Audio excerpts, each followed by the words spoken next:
Hello everyone and welcome to MBAP. Today we're going to talk about the last 60 days to CAT preparation strategy, and this is important because when you have less time in hand, okay, that means you have to use your time in a very strategic manner. आप random चीजें करते बैठोगे तो आप वो चीज नहीं achieve कर पाओगे. So आपको जो end goal है वो आपको क्लियर है कि आपको एक टॉप कॉलेज में जाना है और उसके बेसिस पे हम आपकी स्ट्रेटेजी बनाएंगे.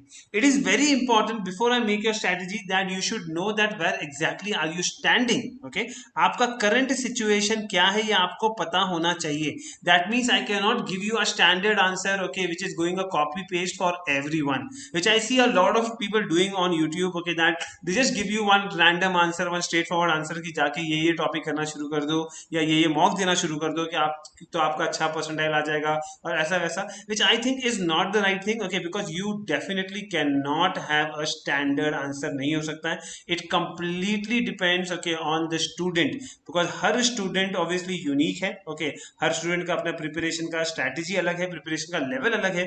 तो आपको सबसे पहले तो ये समझना है कि आप कहाँ खड़े हो. तो सबसे पहले मैं आपकी आज के इस वीडियो में यही करने वाला हूँ that let us understand yourself. Okay, अपने आप को समझो. Okay, that where do you stand. और इसको करने का सबसे अच्छा और सबसे सिंपल तरीका ये है कि यू जज yourself based on the mock scores. आपने जो मॉक स्कोर आपके आए हैं उसके बेसिस पे डिसाइड करो कि आप कहाँ खड़े हो. Let's say if your mock score is anywhere between 60 to 70, okay, you are in the range of 90 to 95 percentile, okay, in your CAT paper. That means आप यहाँ तक अगर आप consistently perform कर रहे हो तो ये एक मैंने एक कैटेगरी बना दी है कि ये कैटेगरी के स्टूडेंट्स का जो स्टडी प्लान होगा जो लास्ट के 60 डेज में इनको करना चाहिए वो एक अलग चीज है. और अगर कोई स्टूडेंट है जिसका लेस देन 60 है, यानी कि लेस देन 60 मार्क्स अभी तक वो पहुंचा है अपने मॉक स्कोर में, या उसने मॉक दिया ही नहीं है, या मैं ये बोलूँ कि वो क्लूलेस है कि भाई मुझे सर नहीं पता मैं क्या करूँ, मैं बहुत ही कंफ्यूज हो गया, मेरा पढ़ाई छूट गई है बीच में, तो मैं कैसे करूँ. तो ये स्टूडेंट्स के लिए मैंने अलग प्लान बनाया है और ये स्टूडेंट्स के लिए मैंने अलग प्लान बनाया है. इसलिए बोल रहा हूँ वीडियो को लास्ट तक देखना ताकि आपको पूरा प्लान अच्छे से समझ में आए और लास्ट 60 डेज को बहुत ही स्ट्रेटेजिकली यूज करना. ओके, तो बिफोर आई गो हेड, जैसे मैंने कहा कि लेस देन 60, ओके, जिनका मॉक में स्कोर लेस देन 60 है, या ऐसे स्टूडेंट्स जो कि क्लूलेस है. देखो, सबसे पहले ये आपको समझ जाना है कि अब आपके पास 60 डेज हाथ में है और अभी आप एक एक 60 तक अगर आपका मॉक स्कोर नहीं पहुंचा है तो आप अपने सिलेबस के पीछे मत भागना अभी. ओके, कि जाके आप बैठ के अभी आप सिलेबस पे काम कर रहे हो, सर मेरा सिलेबस नहीं खत्म हुआ है, मैं सिलेबस पे काम करते रह जाऊंगा. अपने सिलेबस के पीछे मत भागो. You need to choose your battle now. थोड़ा स्मार्ट बिहेव करो. ओके, अपनी बैटल को चूज योर बैटल को चूज करना है. बैटल को चूज करने का मतलब ये है कि कुछ टॉपिक्स आपको स्किप करने होंगे, तो आपको स्किप करने पड़ेंगे, बिकॉज 60 डेज जो लास्ट के बचे हैं इसके अंदर आप सारे टॉपिक्स नहीं खत्म कर सकते. और आपको फोकस करना है किसके ऊपर, फोकस करना है आपको इजी पिक्स के ऊपर. जो भी आपके इजी पिक्स हैं, focus on the easy picks. Okay, that is going to help you get marks, जो आपको वो 60 डेज में आपको एक अच्छा स्कोर पहुंचा सके, जो कि इजी पिक्स है. इजी पिक्स यूजुअली आपने देखा होगा कि कॉन्ट्स में easy pick is always arithmetic, is the most easiest of the topics that you can get to do in quants. वैसे ही लॉजिक में मैंने आपसे कहा था कि जो लास्ट 4 साल के पेपर है बैर मिनिमम उसकी आप एलआर की प्रैक्टिस करिए विच इज 66 सेट्स.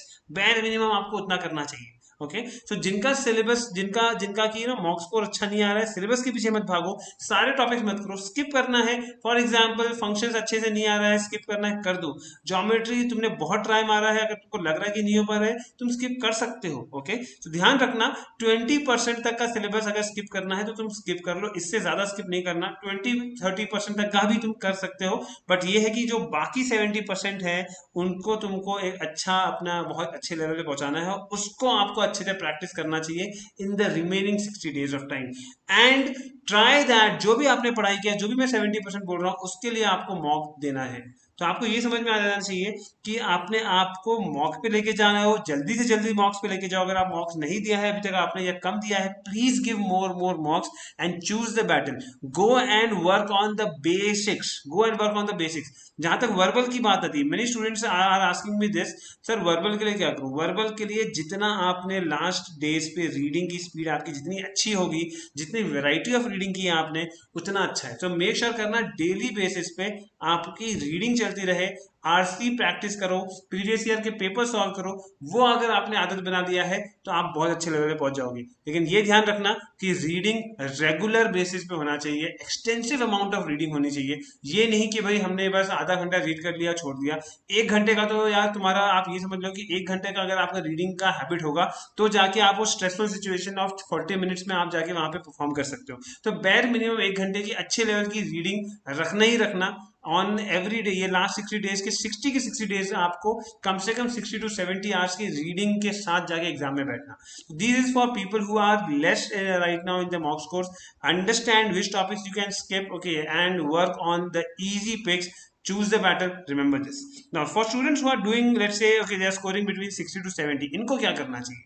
सर मेरा आ रहा है 60-70 लेकिन मैं यहाँ पे स्टक हो गया। ओके, बहुत से बच्चे हैं जिनका 60-70 1-2 बार आया था फिर उनका ड्रॉप हो रहा है स्कूल। इनको क्या करना चाहिए? आप ये समझ जाओ, जब आप यहाँ पे पहुंच चुके हो और आपको अगर पहुंचना है 100 पे, तो the only thing that is going to reach you from here to here is by actually fine tuning your preparation। अपने प्रिपरेशन को फाइन ट्यून करो। जब आप प्रिपरेशन को फाइन ट्यून करने का मतलब ये है कि मॉक्स आपको देना है रेगुलरली, मॉक की एनालिसिस आपको अच्छे से करनी है, आपको आइडेंटिफाई करना है अपने एरर्स को कि आप कहाँ कहाँ गलत जा रहे हो। वो एरर्स को लेके कहीं भी आपको डिमोटिवेशन लग रहा है, गो टू द बेसिक्स। आप जितनी बार बेसिक्स पे जाओगे, जितना बेसिक्स को रिविजिट करोगे, रिवीजन करोगे, उतना आप स्ट्रांग बनोगे। ठीक है, बेसिकली आपका जो आपके जो अगर मार्क्स नहीं आ रहे हैं, मार्क्स अगर आपके ड्रॉप हो रहे हैं, that is because your foundation is not strong, your foundation of basic is not strong, your concepts are not strong. आप वो वैरायटी ऑफ क्वेश्चंस पे आप शायद स्ट्रांग नहीं हो। तो ये ध्यान देना है कि आपको अपने मॉक्स को रेगुलर दो। मॉक्स अगर आप हफ्ते में 2 या 3 दिन भी मॉक्स देते हो तो भी चलेगा, ओके, बट एनालिसिस डिटेल में होना चाहिए। एरर्स पे आपको काम और बेसिक्स को जाके रिविजिट करना चाहिए before you give the next mock. That is very very important. And जहां तक रीडिंग की बात है, वर्बल की बात है, तो आपको रीडिंग तो करते रहना है। मेक श्योर करना कि जितना ज्यादा कर सको रीडिंग उतना अच्छा है। एक्सटेंसिव अमाउंट ऑफ रीडिंग रहेगी तो उतना अच्छा पड़ेगा आपको। सो ये सारी चीजें आपको हेल्प करेंगी towards achieving a good score which is like close to 100 marks. That will reach to you around 90%, 99% के आसपास बहुत इजीली पहुंच जाओगे। Now that the number of questions are going to less. So ये बेसिस पे आपको समझना है और इस बेसिस पे ही जाके आपको अपनी नेक्स्ट 60 डेज की प्रिपरेशन करनी है। Understand, don't just randomly do things, understand where you standing और उसके बेसिस पे प्लान करो अपने आगे के स्टेप्स। All the best.